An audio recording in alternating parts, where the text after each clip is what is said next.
The plains of eastern Hungary did not announce the arrival of catastrophe. They lay open and unremarkable beneath a cold spring sky in April of 1241.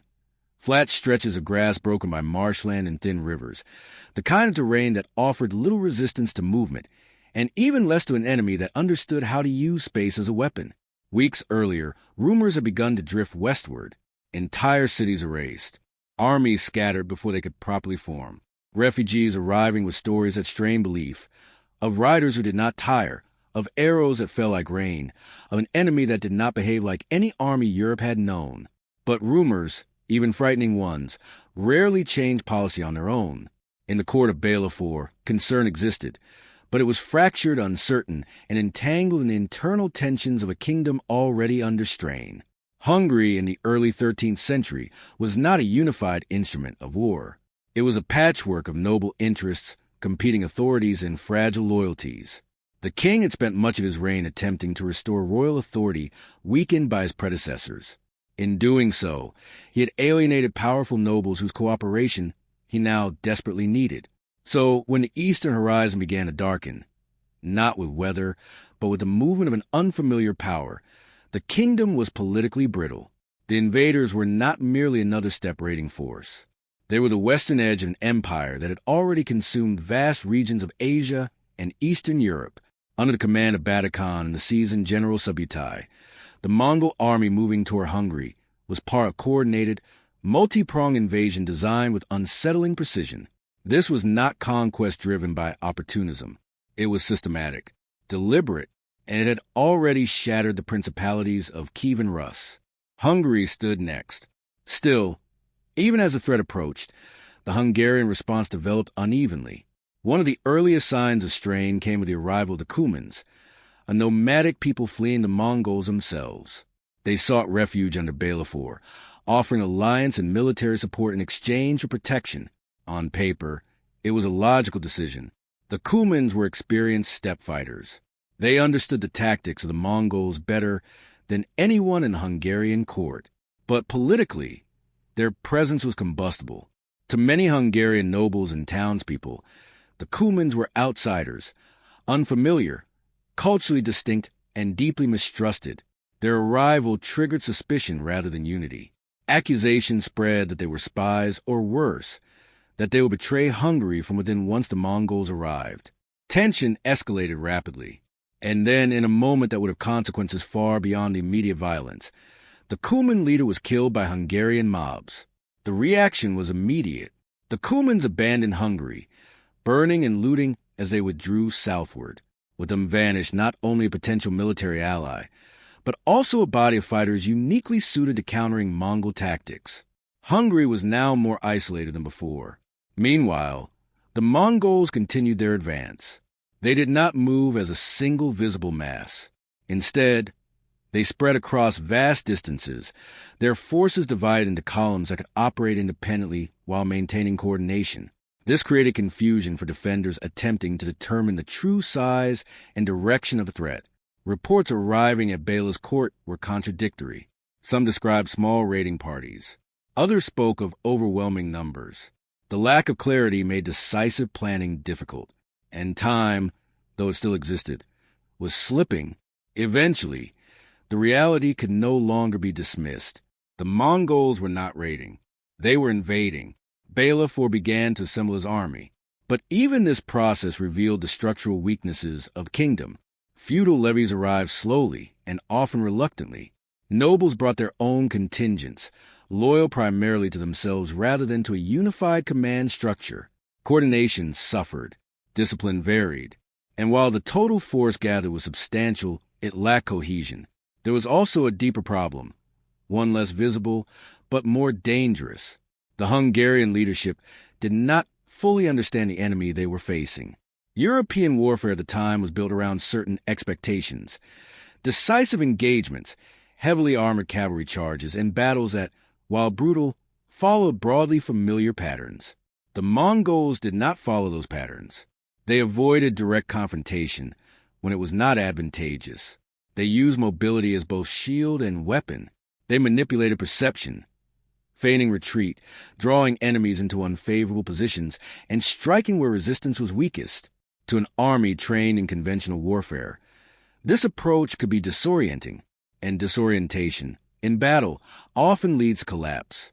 By early April, Hungarian forces had moved eastward, positioning themselves near the Sejo River, close to the village of Mohi.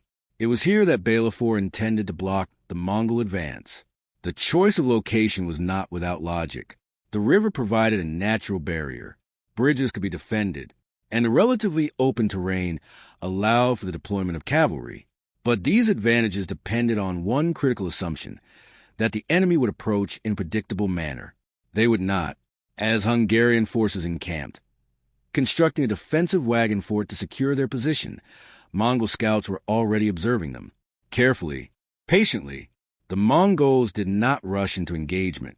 They studied the terrain, the layout of the Hungarian camp, the positioning of guards, the routines of the soldiers. They identified not only physical vulnerabilities, but behavioral ones, where vigilance lapsed, where assumptions replaced caution. Subutai, in particular, was known for his ability to orchestrate complex battlefield maneuvers that unfolded over hours, or even days, drawing the enemy into carefully constructed traps. At Mohi, he would have the opportunity to demonstrate this once again. Inside the Hungarian camp, tension was building but not yet focused. There was awareness of the enemy's proximity, but there was also uncertainty.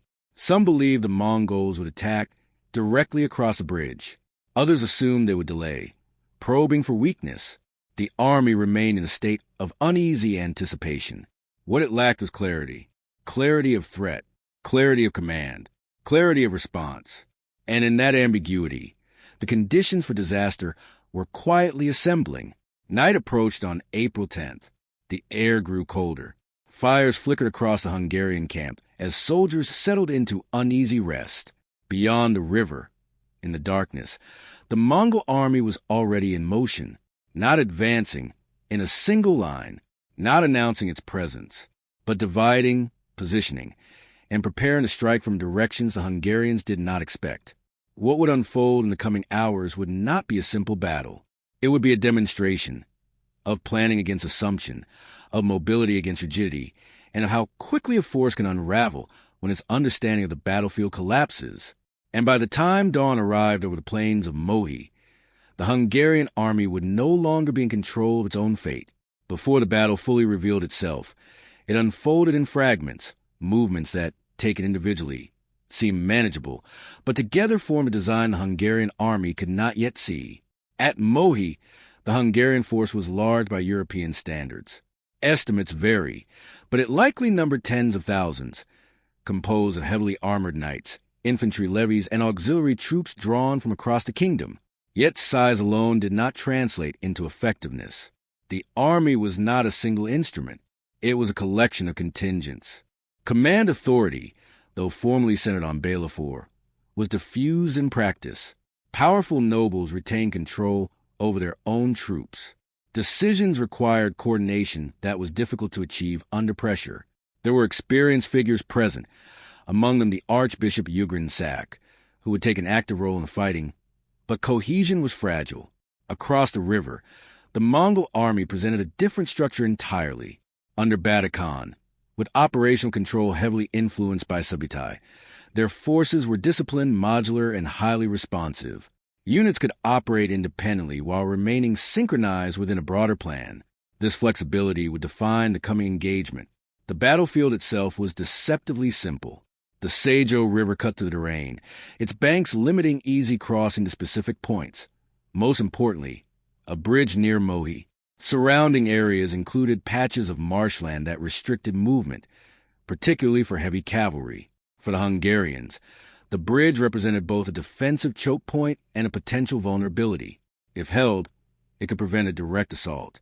If lost, it would expose the camp behind it. During the night of April 10th, the first phase of the Mongol operation began. A detachment moved toward the bridge. Their objective was not merely to seize it, but to fix Hungarian attention there. Shortly before dawn, Mongol forces launched an attack across the bridge, engaging the Hungarian defenders in a sharp, focused clash. The response was immediate. Hungarian troops, led in part by Ugrin Sack, pushed forward aggressively. The fighting was intense but localized. In the half-light of early morning, it appeared that the Mongols were attempting a straightforward crossing, and for a brief moment, that assumption seemed confirmed. The Hungarian counterattack succeeded in driving back the Mongol vanguard. The bridge was held. The defenders, encouraged by the initial success, believed they had repelled the primary assault. But this was only one layer of the operation. While the fighting at the bridge held Hungarian attention, another Mongol force had been moving silently to the south. There, under Subutai's direction, engineers and troops worked through the night to construct a temporary crossing point, likely a bridge or ford, beyond the immediate focus of the Hungarian defenses. This movement was not detected in time. The terrain, combined with limited reconnaissance and a degree of overconfidence following the initial success at the main bridge, allowed the maneuver to proceed. By the time the Hungarians began to realize what was happening, Mongol units were already crossing the river at multiple points. The battlefield was no longer linear. It was becoming encircled. Back at the main bridge, Mongol forces renewed their assault, this time with greater intensity. Siege engines, possibly light catapults, were brought forward to disrupt the defenders, hurling projectiles into tightly packed Hungarian positions. This introduced a new element of pressure. The defenders were no longer facing only cavalry and archers. They were being struck at range in ways they had not anticipated. Confusion began to build.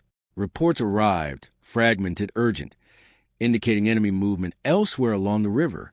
At first, these reports were difficult to interpret. Were they minor crossings, diversions, or the beginning of something larger? Inside the Hungarian camp, the situation became increasingly unstable. The army had formed a wagon fort, a defensive perimeter constructed from linked wagons. This was a common practice, intended to create a barrier against cavalry, but it also imposed constraints. Movement in and out of the camp was restricted. Visibility was limited. And once pressure began to build on multiple sides, the fort could become a trap rather than a refuge. As Mongol forces completed their crossings to the south and began advancing toward the Hungarian rear, the tactical situation shifted decisively. The Hungarians were no longer defending a single approach. They were facing attacks from multiple directions. Coordination faltered. Units that had been engaged at the bridge were now forced to reposition, often without clear orders. Others, still inside the camp, struggled to understand where the main threat lay. The psychological impact was immediate. What had begun as a contained engagement was transforming into something far more complex and far more dangerous. Mongol tactics exploited this uncertainty. Their horse archers maintained distance, circling and firing into exposed formations. They avoided sustained close combat, instead wearing down the enemy, creating gaps and forcing reactions. Where Hungarian units advanced, the Mongols withdrew. Where the Hungarians hesitated, the Mongols pressed. It was not a battle of collision. It was a battle of control. And control was slipping. Attempts were made to organize counterattacks. Heavy cavalry, the traditional strength of European armies, was deployed in charges intended to break Mongol formations. But these charges faced a fundamental problem. The Mongols did not remain where they were expected to be. They dispersed, absorbed the impact, and then reformed at a distance, continuing their harassment.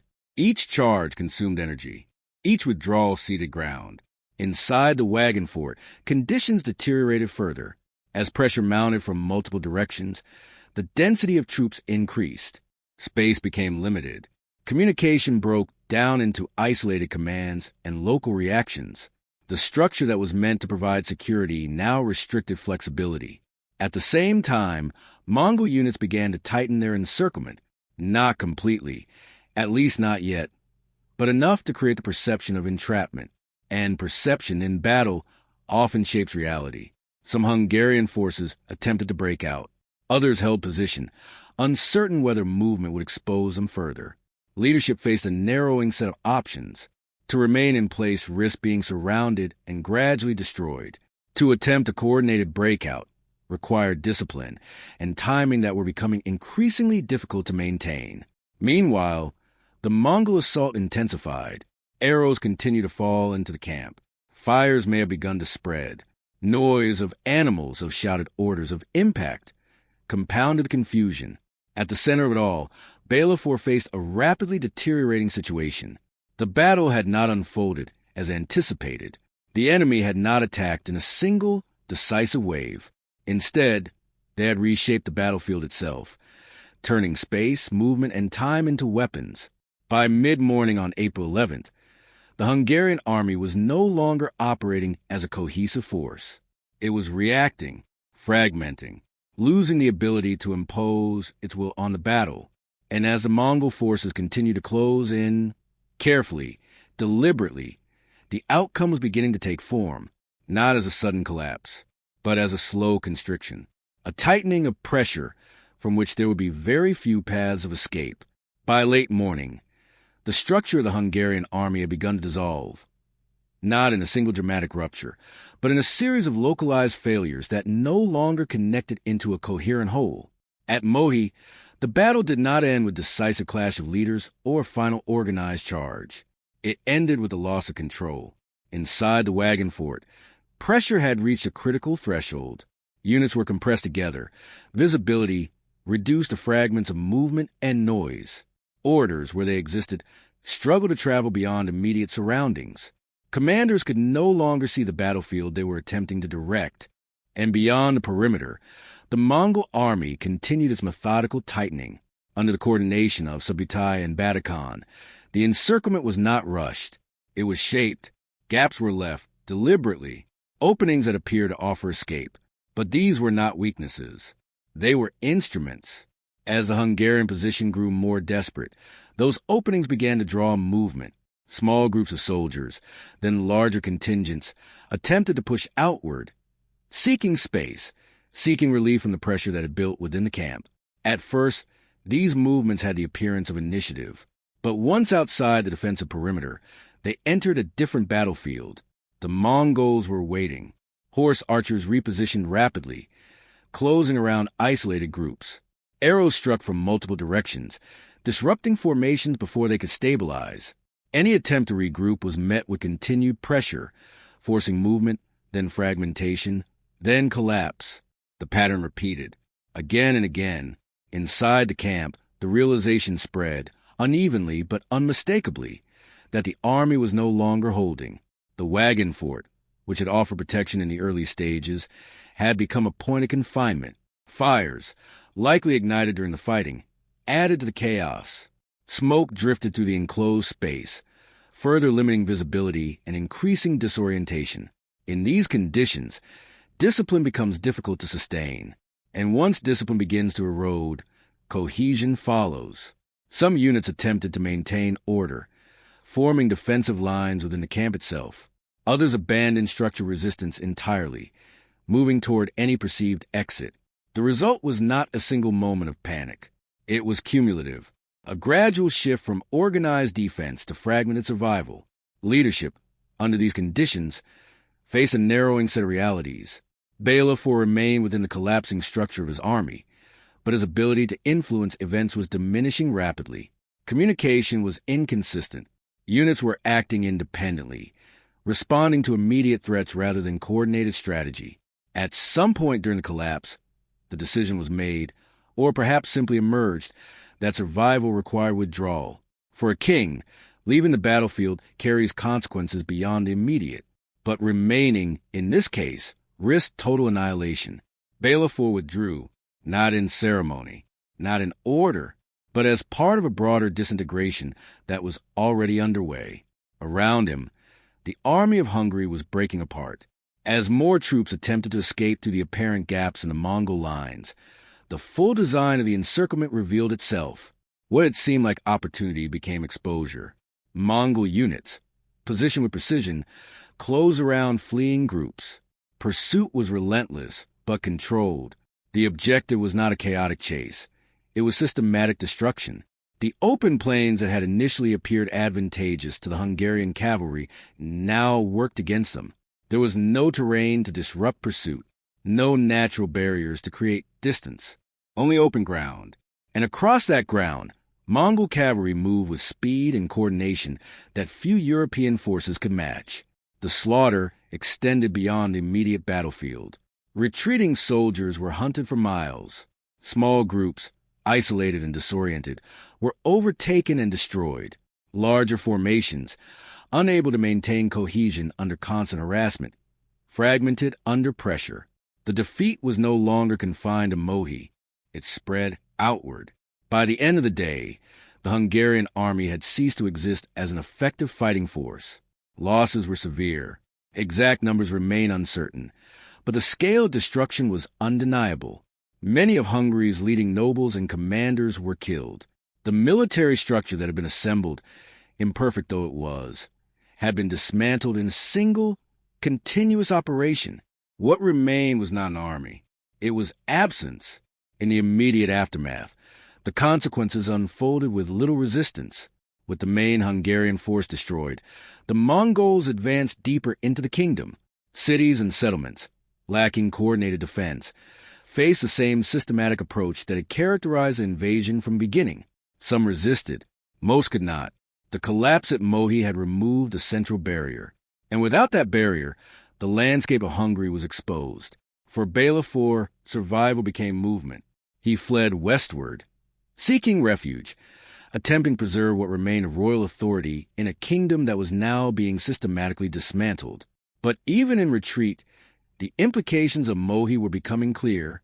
This had not been a defeat caused solely by numbers, nor by chance. It had been shaped by differences in understanding. The Mongol army had approached the campaign as a problem of coordination, mobility, and psychological pressure. They had identified how their enemy would likely respond, and designed their operations to exploit those responses. At Mohi, every major phase of the battle reflected that approach. The initial attack at the bridge fixed attention. The secondary crossing created envelopment. The encirclement applied sustained pressure. The control gaps transformed retreat into vulnerability. Each step led to the next.